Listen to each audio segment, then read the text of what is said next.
So the third and final new feature that we've added into the 6.37 build is the ability for us to default phase codes at the item level. This is a deceptively simple change that we've decided to do in the system, but this could have a huge impact on data quality and reporting. So we speak to a lot of people about how do we reduce clicks? How can we be a little bit more clever at how we are presenting data? How are we capturing data? How do we make sure we're getting the right information? How do we make sure that people are putting the right information into the system? So this feature allows us to configure analysis sets down at the item code level. There's a flag on the transaction. I'll show you that in a moment.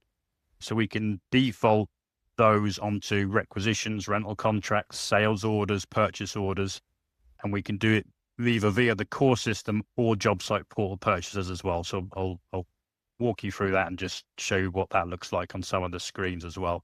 On top of that, this feature is also available as an upload via the SOAP web services. So if you want to upload item analysis sets en masse to transactions and item codes, we can actually do that via the SOAP web service as well. So this is a fully scalable new feature that's been added in. So, and the bottom line here really is no more missing phase codes, no more trying to, at the end of the month when you're trying to do month end billing, no more trying to find the right codes for things to be booked to that have potentially not been, or, have been missed. It's less manual keying in. It's cleaner analysis. It's much better for you. And there's much more trust within the reporting.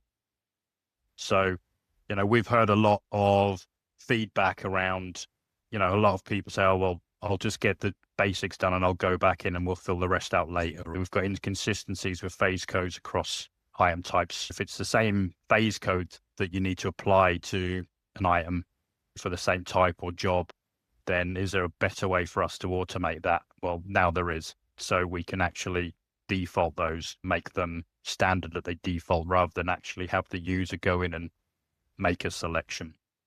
So basically moving that decision upstream, we're doing it in the item setup. We're going to do the right thing by defaulting some of those codes.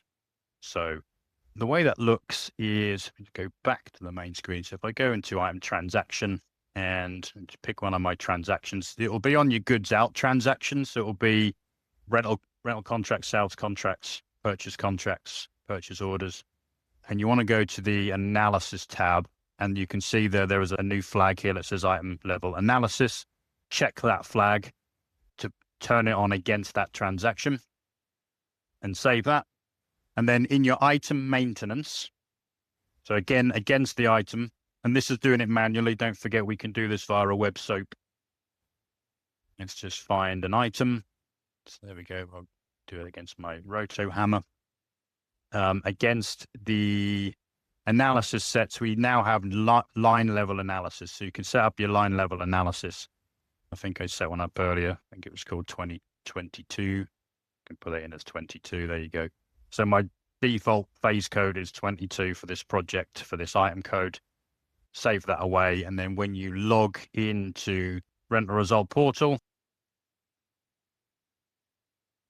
that's handy. We can search the catalog as we normally would. In fact, I think I did put it against this machine here as well. So just for the sake of time, you can see as we drop down the item into the shopping cart, you can see the default task code. Default coding has actually come through. So whereas before, again, if the operator was logged into the job site portal and they only have one project associated to them, the system defaults to that project because there's nothing else for them to select. You can see that project came in. We can now effectively do the same against the task analysis as well. Default that into the requisition. It won't be for everybody, but it may be for a good portion of people that this might reduce clicks, reduce manual errors, and allow us to start working more around reducing the amount of times we're having to touch things in the system. That's pretty much it in terms of what I've got to show you. The release notes are available on our knowledge base. So if you don't have them and you can't find them, please reach out to us, reach out to your CSM, and we'll help you find those release notes. If you've got any questions about any of the fixes in the release notes, again, more than happy to support you through that. And we look forward to being able to get 6.37 released into your production environments as early as we possibly can. Thank you very much.